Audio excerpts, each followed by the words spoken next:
Mandy Sackett with the Surfrider Foundation. And I'm also speaking on behalf of Heal the Bay and Defenders of Wildlife. First of all, we'd like to thank the Commission and definitely thank staff for advancing this super important guidance. Adapting our critical infrastructure is not only a pressing need, but it's one that we're capable of managing. Of all the vulnerabilities and desired assets that warrant a close eye towards long-term planning, critical infrastructure obviously it should really be the piece that we can tackle together. And along with a larger coalition of nonprofit organizations, Surfrider submitted 2 letters on September 24th and November 12th of this year, and those should be in the agenda packets. And we're part of a group presentation where we'd like to highlight a few key points that do deserve a place in this document, and I'm specifically referring to desalination facilities. But overall, we really support the staff recommendations. This guidance will be critical for making water and transportation systems more resilient. Many folks from Del Mar were here this morning as they face exponential losses of their beaches and beach access as a result of potential plans to stabilize the coastal railroad in their city. So we appreciate that the guidance asserts the need for robust public involvement in such enormous decisions affecting the public. And we also have made really great strides in protecting our coast and ocean from the water quality impacts associated with ocean runoff, and appreciate the importance of adapting our wastewater facilities responsibly. We support the guidance in also prioritizing nature-based adaptation projects, which offer multiple benefits to communities and wildlife alike, and in guiding users to address the disproportionate burden that sea level rise inflicts on environmental justice communities. So, and of course, adapting our roadways and water treatment, supply, and conveyance will not just affect all of us based on where we live, but how we live and how we commute and what we can afford. So these decisions will all impact coastal species, migratory birds, marine wildlife now as they adapt to future climate change scenarios. And just in light of Dr. Lester's presentation and discussion this morning, we'd like to urge the Commission to more definitively reiterate in this document that armoring is not an acceptable approach to phased adaptation, while other alternatives are still an option. So we do support phased adaptation more generally, and we appreciate the document's recommendation to evaluate the extreme H++ sea level rise scenario in critical projects. If this last year has taught us anything, it's that climate impacts are being observed more quickly and more intense than we thought. And the more we consider realistic mid and long-term scenarios for our lasting infrastructure, the better off we all will be. And then I'll just jump into my slides here. So next slide, please. A coalition of organizations, including Surfriders, did sign a comment asking staff to 1, define desalination as a critical facility, and 2, provide guidance for the siting and design of desalination facilities. So I just really want to put a more fine point on this today. In response to our comment letters, the revised staff report states that desalination is not discussed due to limited timing and staff capacity. But if the intention of the guidance is to address water infrastructure, it's illogical not to include specifics on desalination, especially in light of key controversial proposals in Monterey Bay, in the South Bay of LA, in Huntington Beach, and elsewhere in California, all pending in the not too distant future for the Coastal Commission hearings. Next slide, please. Poseidon Water has proposed a mega desal plant in Huntington Beach, and in their comment letter, they first attempt to refute the validity of our state's adopted sea level rise science, then deliberately misrepresents the guidance and claim that it proactively states that desalination is not critical infrastructure. Outright claiming that desal is not critical infrastructure was clearly not in any version of the guidance. So we do really appreciate that staff clarified that in the addendum posted yesterday. This wasn't a deliberate attempt to mislead, and it highlights the importance of having clear guidance on desalination now. We can't allow these attempts to refute our state policies. Next slide, please. So again, staff's addendum does state that desal will be evaluated on a case-by-case basis in the first highlight and the second highlight there. We do appreciate that there are some specifics on desal now. Next slide, please.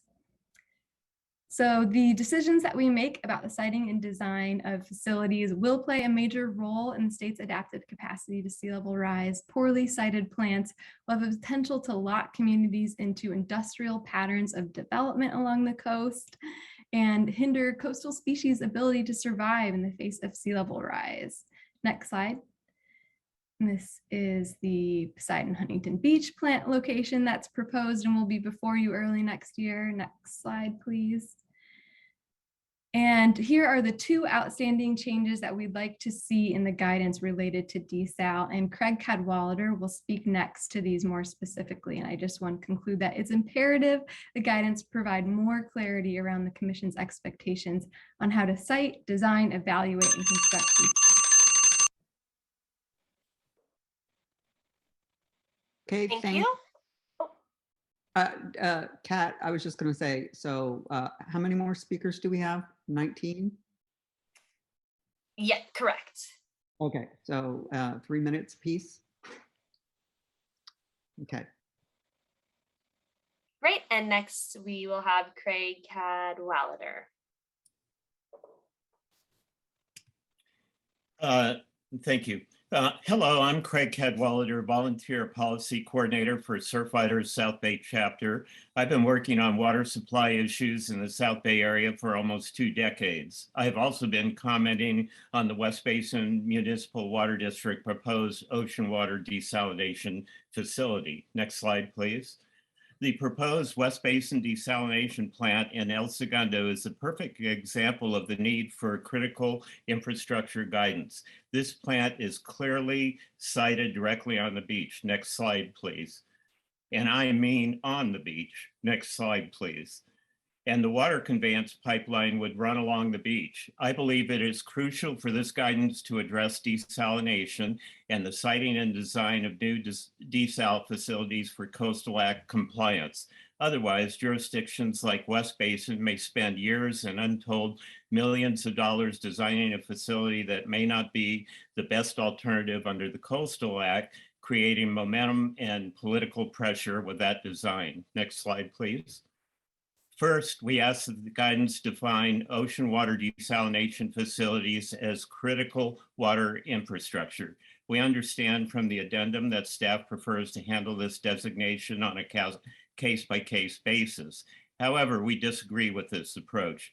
Definition will help provide valuable guidance to local planners and decision makers who must make siting and design decisions that can ensure that a facility, once built, can operate as necessary well beyond 2050. Second, we ask that the Commission provide specific guidance on desalination facilities as critical infrastructure. We provided language in our November 12th letter, which you can refer to in the agenda packet. Next slide, please. Here is the specific we'd like to see. The guidance should clearly state that critical water supply infrastructure, including ocean water desalination, should be evaluated, cited, and designed to avoid hazard associated with the H++ sea level rise flood zone for the duration of its useful lifetime.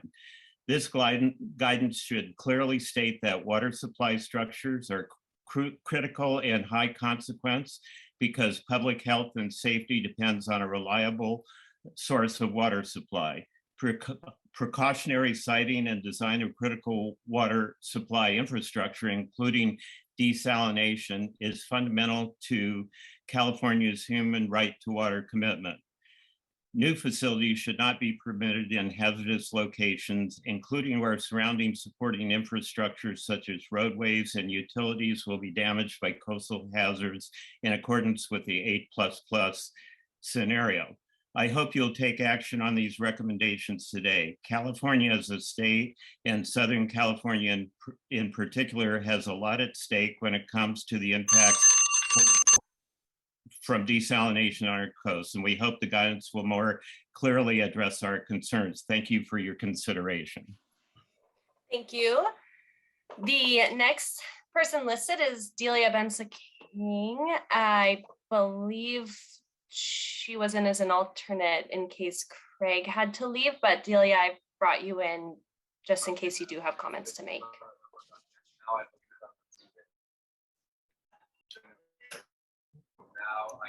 Yeah, thank you. I don't have any comments. Okay, great. Then we'll move on to Lydia Ponce. Yes, good afternoon, or almost afternoon. I am calling again from Venice, and I just want to speak in support of item 6E with some minor adjustments. It appears that your key messages and your guidance, paragraph 3, really don't match because placement matters. Tribal people should be first up at the top of the page or at the top of the paragraph. Why are California Indians usually last placed on paragraphs and pages? We are the First Nations. We are the first contact for over 500 plus years. For the right balance, as Mr. Lester mentioned, for the right balance in doing something radical. I don't understand why we're using the word critical to describe these things that are happening with climate crisis if we're not willing to do radical changes. The California Coastal Commission should be noted as the responsible example of how the public can also shift their thought process to consent and consultation. These should be at the top of the paper again. And you know, these practices are just keeping in line of what's normal, and we're just going to be doomed to perish under the sea. Public trust, for example, is a tricky part of the English language, and we really need to take a look at that and define it to what it means in 2021. Private and public lands. I think all the coast is public lands. It's never meant to have been private. And lastly, to build desalination on all of our along our coastal sacred beaches and lands and oceans, we just can't afford to have this happen. We can't afford to have California Coastal Commission approve any permits for desalination, Poseidon being first, because of everything that we have described in the sea level rise and the disaster and the crisis that's about to happen. It would be disingenuous, dishonest, and it would be completely hurtful to all of our futures, including the ocean critter relatives. I just ask that you decide today to do something differently, a 180-degree turn in correction on the roadmap to our futures, our shared futures for 7 generations to come. And again, we need a community oversight, a coastal community oversight that you can name anything, and it's planned out already. We have 16 counties or a few that can be divided because they're so big, and we could name it anything you want. We just need to be able to come together to be better relatives, to protect what is about to happen to our communities and the different 16 territories within our coast. That's all I have to say. And I hope my words don't fall on deaf ears. I hope it opens up your hearts and your minds to be radical and different, to set the tone for our defense against these natural disasters and these things that we seem to have done to ourselves. And we can hold on to each other and be better community and be better relatives. Thank you. Next, we have Ray Hamstra. Ray, if you are in as a panelist, you may unmute yourself and start your video if you would like. Good morning, commissioners. My name is Ray Heimstra, and I'm the Associate Director of Programs at Orange County Coastkeeper. It's very important that the critical infrastructure guidance very specifically include desalination plans. We saw the unintended consequences of regulatory ambiguity in full display with the recent Regional Water Board review of the Poseidon desalination plant. Poseidon's proponents exploited every ambiguity in the statewide desalination policy, resulting in a costly 3-year review process and now litigation to resolve the issues. Poseidon will do the same at the Coastal Commission. They will use any ambiguity as a loophole to avoid appropriate review and regulation of the project. To be clear, we do not and will not need Poseidon's water through 2045. That is documented in the 2018 Water Reliability Study and 2020 Urban Water Management Plan produced by the Municipal Water District of Orange County. They also document many better non-coastal dependent water supply options. If we do invest $1.5 billion in the Poseidon project, it's important to note that it'll be a non-optional base source of water supply for 50 years and does become critical infrastructure. It's imperative that the guidance clarify that big water infrastructure projects like this would be considered critical once built. Thank you. Thank you. Next up, we have Nancy Okada, who is calling in on the phone. So I've allowed you to talk and you may need to dial *6 to unmute yourself. Hi, can you hear me? Yes, we can. Yes, great. Thank you. First of all, thank you for considering my comments. I'm an individual also active with the Sierra Club. I have to agree with all the things that Ray said about really desalination plants need to be considered critical infrastructure, and it would only take a small edit on the document to do that. And where you say guidance, these assets could be considered, you say these assets are considered critical facilities. And the reason is that water, in the event of an emergency, water is of critical importance to the public. And so by building any kind of water facility to continue operating after an emergency, whether it's a earthquake, a flood, fire, any kind of disaster, is really for the public good. So I would please ask that you consider changing this document, just a simple edit, to make it that desalination plants are to be considered critical infrastructure, because they are critical infrastructure. Thank you. Thank you. Next, we have Alejandro Sobrera Barbosa. Alejandro, you are in as a panelist. You may unmute yourself, start your video if you would like to, and please begin. Hello, everyone. My name's Alejandro, and I wanted to comment on the fact that desalination isn't included as a critical infrastructure. So for me, it's scary to think that the Coastal Commission would purposefully not include desalination as critical infrastructure, as water is the most critical thing we can have. It's literally the source of all of our lives. So if we're gonna list something as critical infrastructure, desalination and anything related to water should be a top priority. For example, if an earthquake were to hit Southern California, the current plans for desalination plants wouldn't withstand such a catastrophe. So on top of me having to potentially deal with my home being destroyed, I wouldn't be able to access water at that time because desalination wasn't regulated properly. Additionally, these desalination plants are built right next to the ocean. So when sea level rise occurs, it's going to take an enormous amount of money to make sure that they're still operational. We're going to have to, it's going to become a money pit for future taxpayers. And me personally, I just graduated college, so I'd be a taxpayer for life, and I would see the full life cycle of the Poseidon desal plant as one example of a desal plant. And so I don't want my money to go towards projects that aren't being properly regulated and aren't going to be properly prepared for just something as basic as an earthquake, which is what we experience all the time in California.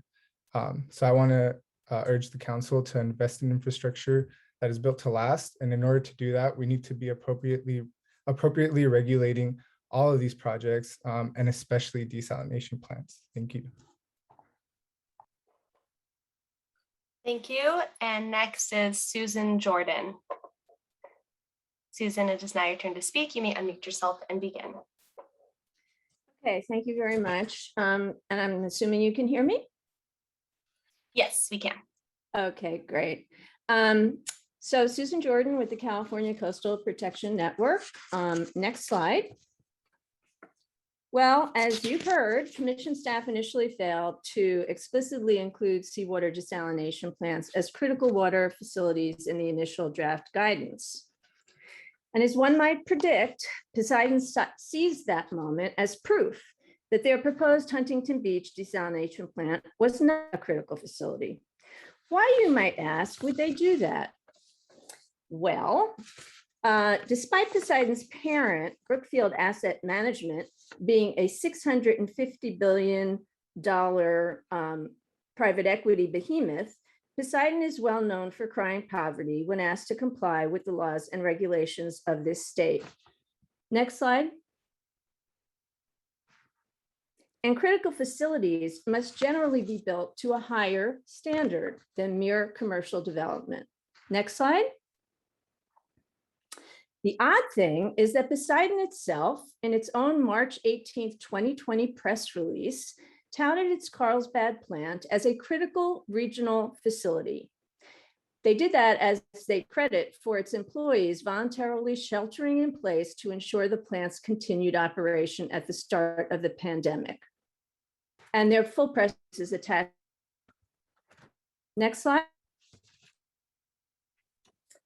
And the San Diego County Water Authority, other agencies and local governments in San Diego and Orange County, including the city of Huntington Beach, concur with that assessment.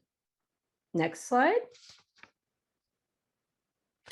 In two recent letters to the commission, Poseidon claimed that its Huntington Beach plant was not a critical water facility, and further that seawater desalination plants in general were not critical water facilities either. This claim first appeared in their September 20th, I believe it was, response to the commission's incomplete letter.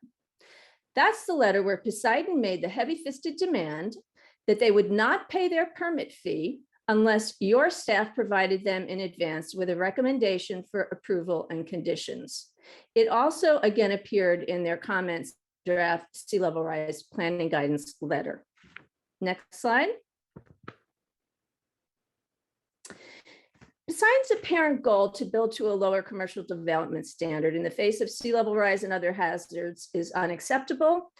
Local governments need this guidance to help them navigate this. Your guidance is what they'll look to.